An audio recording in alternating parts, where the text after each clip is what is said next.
I mean, clients tell me over and over again they couldn't have gotten the same results. They couldn't have gotten the agent. They couldn't have gotten the deal. They couldn't have written a book without me and my team being there to help them leverage their time and their expertise because we can't write it without you. So you're still integral in the process. Back in the day, when I used to go to writers' conferences, I would often tell my husband, all right, babe, I'm off to kill some dreams and make people cry. And to be honest, I wasn't kidding. If you're listening to this podcast, I'm going to just guess that publishing a book is a big dream for you, and getting a big book deal is part of that dream. And I totally get that. As a publishing professional, I want you to succeed. That's why I end every message in my business, from the weekly emails I send on publishing to this podcast, with cheers to your success, because I want you to succeed, right? That's my mission here. And in the past 20 years, I've worked in books. I've seen all sorts of ways that people avoid, they destroy, and otherwise fuck up their book deals. There are all kinds of self sabotage out in this world. And when it comes to books, there are about a million ways to do that as well. And I do not want that for you. So today I'm going to drop a bunch of cautionary tales for you all. So here are a few of the most common ways that I see people messing up their potential for a book deal. So the first thing is really big, and you're already kind of here defeating it, which is not educating yourself first. So I see so many authors making easy and avoidable mistakes simply because they haven't taken the time to do their own research and soul searching. So educating yourself on all your options, everything that is available to you as a entrepreneur, expert, and future author is smart. And it's going to give you direction on what you want to do and indicate, thanks to your intuition, what's best for you. In addition to this podcast, there are just a ton of resources for authors about book publishing. And especially with the rise of AI and experts like myself sharing what we know online, you've got little to no excuse anymore for not understanding how all of this works, right? There are so many great Substacks, great YouTube channels, wonderful resources on social media, author beware, writer beware about scams. There's just a lot of information out there. There's several Reddit threads. Reddit is like my favorite place on the internet. And so, yeah, there's just a lot of options out there. So you really have no excuse. The second thing, and you're already here, so you're already getting educated. So maybe you're not falling into that trap. But anyway, the second thing I see is people hiding. And this is true about all sorts of people, not just experts and entrepreneurs, but I'm going to speak specifically to experts and entrepreneurs who want to publish a book. A lot of times I see people hiding because you are deep down scared someone will steal your idea. A couple weeks ago, this happened in my business just a couple weeks ago, right? A potential client asked me to sign a non-disclosure agreement, or an NDA. I have absolutely no problem signing NDAs because confidentiality and respecting intellectual property is basically what I do as a professional collaborator. I have clients that I'm working with right now that I can't talk about on this podcast or even with my friends because we have confidentiality and agreements in place, right? We have confidentiality strictly in our contracts. Like, we have to go over the confidentiality clauses among my team to make sure they don't accidentally slip up, because they don't see every contract we do. I do, but they don't. So as a future author and presumably an expert and an entrepreneur, what I want you to know is there are three really important things about your intellectual property that apply to you as an author, but also as an expert and entrepreneur. So number one is, and this is true to the United States, within the United States, everything that you create and you put out into the world is automatically covered by copyright. In the future, I'm going to do a whole show on this. Maybe I'll even get a lawyer to come in and talk to us about the difference. Number two, as an entrepreneur, it is smart to trademark your name, the name of your business, and anything proprietary, like frameworks or program names. The easiest way to do this, in my experience, is by hiring an experienced trademark attorney. That's going to cost you money, but I believe, honestly, the best entrepreneurs support other small businesses and other entrepreneurs. So shopping small is always a good thing to do and always worth the money. And when it comes to trademark and things like that, the lawyer is well worth your time and your money. And still, even with all those protections, right? With automatic copyright protection, with trademark protection, the minute you apply for a trademark, you're covered, kind of thing. Patents are a different thing, but trademarks are our bread and butter for sure. I trademarked my own name, right? So, and still, even with every precaution, it is super, super likely that someone is going to steal something you create. Someone is going to rip off something you create. I mean, in the last year, I've had 2 separate clients either take people to court or send those nasty cease and desist letters asking a copycat to like back down. And I'm no stranger to this myself. I recently had a client rip off what I taught her and use it in a 15K retreat that's based on knowledge she gained from me, right? And this is the second time she's done it. So it's kind of crazy that that happens, but it does. And it's not cool at all, but it does happen. And you can't let it stand in your way of your dreams, right? Like you just can't. So at best, in that situation, you go all Taylor Swift and you focus on keeping your own street clean, and at worst you wear up, right? So that's what's going to happen, and probably you're going to do both at some point in your career as an entrepreneur and an entrepreneurial author. But coming back around to the point of the episode, someone stealing your shit and managing your intellectual property in a smart and strategic way is only really a problem for those of you who are actually out there marketing yourselves and sharing what you know in a public way, right? The rest of you are hiding, which creates our third problem. Okay. You insist on staying small. And really, honestly, this is the bigger part of hiding that prevents you from getting a book deal. Like when I talk about that, when people are hiding because they're afraid someone's going to steal their idea, I get that. It's really, scary to put your idea out there and see whether people like it. So I get that. But it's also like you got to put it out there because otherwise no one's going to know about it. You're not going to know if it's valid. And God forbid you run after a business, and I've done this before, run after a business or an idea that no one cares about, right? I'd rather know sooner rather than later. So, anyway, going back to this, hiding is a problem because when you hide, you stay small. And I get a ton of pushback on this on social media, particularly. But publishing is super, super simple for those of us who want to write how to books, for those of us who are entrepreneurs and experts, those of us who want to write self help books. It's really simple. No platform, no deal. No audience, no deal. No way to sell the book, no deal. No way to promote the book, no deal. I don't know how I can make it simpler than that. And if you want to know more about why that is, I could tell you one word, it's capitalism. I could tell you in a second word, it's corporations. But like to go deeper, into that, you can check out episode 6, episode 14, both of which cover why your platform is so important, right? So staying small is a big problem because we need you to step up and be bigger, right? And if the impact you want to make is a big impact, then girl, get yourself on that Instagram, right? It seems really silly, and it might even seem like, Meghan, why does social media matter when I'm trying to make this bigger impact with real people? Well, social media brings you to the people, doesn't it? I mean, come on. I think staying small is such a weird spot to be in because you're not ready till you're ready, right? I stayed small for a very long time. I was a small entrepreneur making less than 6 figures a year until 2019. I had this podcast idea in 2022, and here I am in 2025, finally having launched it. I had to get ready for that shit. It doesn't happen overnight, but you got to be willing to go bigger, right? If you want kind of a big book deal, you can't be small. Okay. All right, so let's jump back into a similar issue that will sabotage your book deal. And that's for those of you on here who insist on doing it yourself, or you're waiting and waiting and waiting to take action or hire help.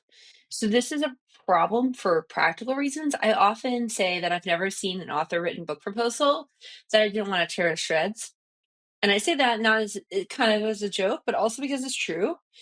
But what I've also seen is entrepreneurs and experts who waste time and energy trying to do everything themselves when they would be better off getting leverage by hiring someone else, right?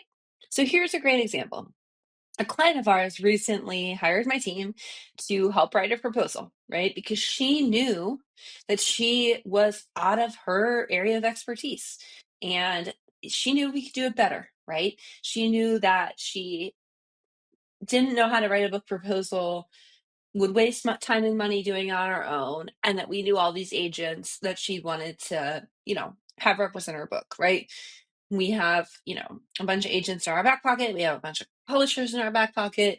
We were her best way to success. So all along, she was saying, I'm going to write my own book. I'm going to write my own book. I'm going to write my own book. But when she got her deal, she realized pretty damn quickly, within like weeks, that writing a book was also out of her area of expertise. And what she realized is that only she could be the face of her business, right? Only she could do the Instagram reels. Only she could do the quarterly planning. Only she could manage her team. Only she could be on stage at the live events she does. Only she could work with her clients that were paying to be in her presence at a mastermind. But we, my team, and we could help her write the book, right? We could do that piece for her. We could write her book for her. She could literally buy back her time by hiring us. So I learned this first from my client Farnoosh Sharabi, and then later a client I worked with named Rachel Rogers. But basically, like, buying back your time is buying leverage, and leverage is where it's at when you are growing as an entrepreneur. So here's a great example from my own life, right? I have an amazing cleaner for my home right now. Her name is Jordan. Shout out to Jordan from Seattle GEC. She does a fantastic job. She cleans my entire house when she comes, and she spends about 4 hours doing that, right? So she's here when I'm working, and I have her here on Mondays so like she can make a bit much noise, and I'm just talking to my team and doing content stuff, so it's not like disruptive to me at all. She works for a company that makes a point of paying people a fair wage rather than hiring independent contractors, which I really love that. I also want to receive a fair wage myself, right? So I pay her about $500 every single time she comes. She comes every other week. And that includes the company fee, but then also, of course, a tip and a gratuity on top. Now, that might seem hella expensive to you because expensive is relative, right? But considering my hourly rate right now, which is $300 an hour, I'm making money every time Jordan steps in my house and does her work. Not only is she better at cleaning than I am, like by far, the math is so easy. When she's here, I work for 4 hours, which if I was billing hourly, and I don't always, but when I do hourly work, it's $300 an hour. That means $1,200 is getting paid to me. I'm paying Jordan 500.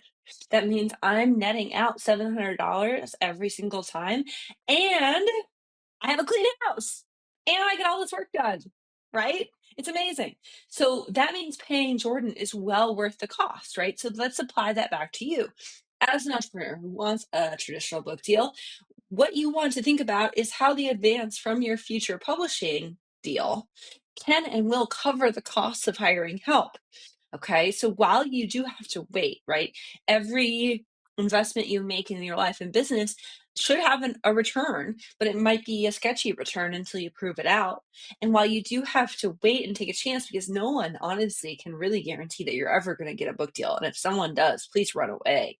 Hiring help is going to give you the best shot at landing that deal and getting that return on your investment.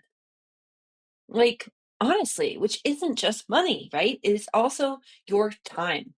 This is something my client Scarlett Cochran taught me. Money is a renewable resource. You can always go get it, more of it, even though people don't act that way.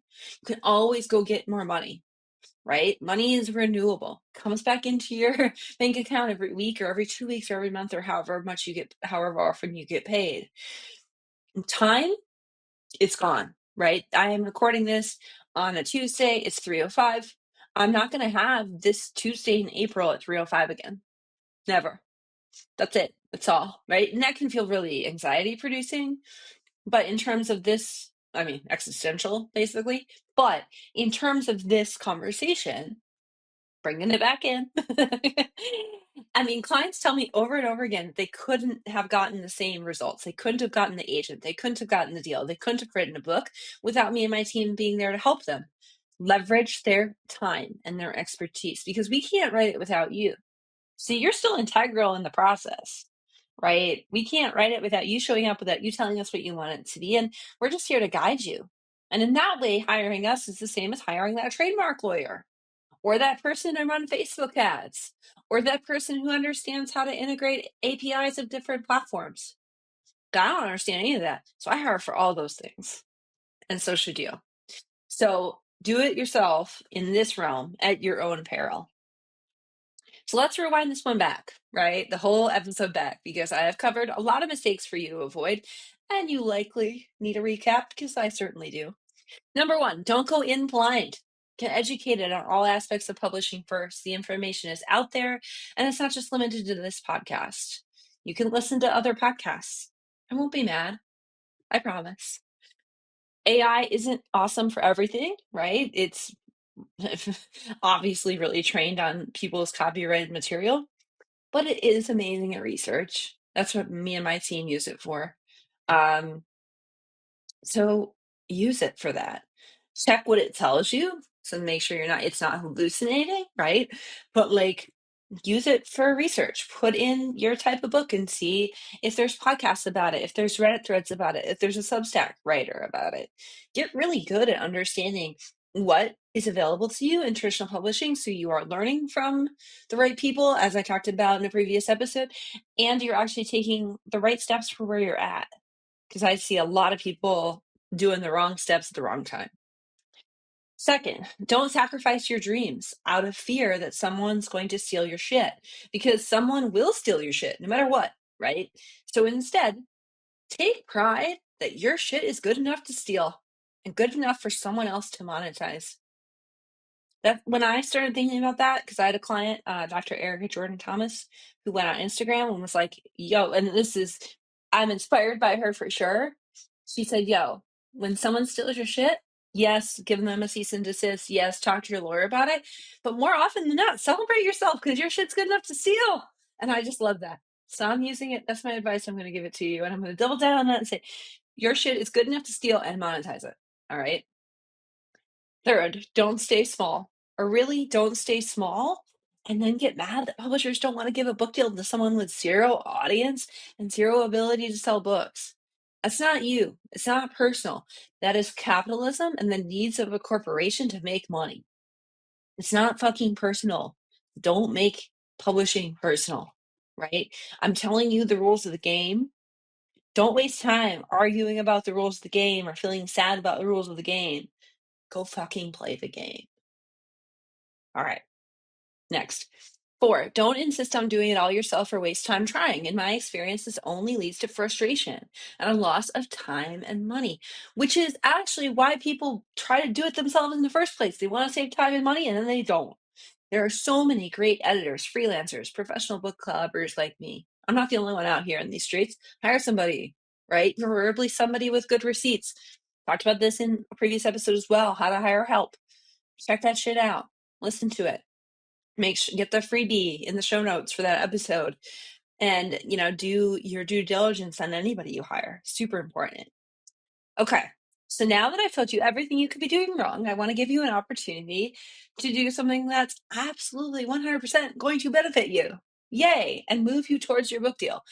So I know, because you're listening to this, I know you have a great idea for a book, but maybe you don't know what to do next. You're listening to this podcast and you're thinking, Megan, you're throwing a ton of shit at me. You're telling me everything. I know I'm doing things wrong, but I want to do things right. Well, find out what to do next by taking my free quiz.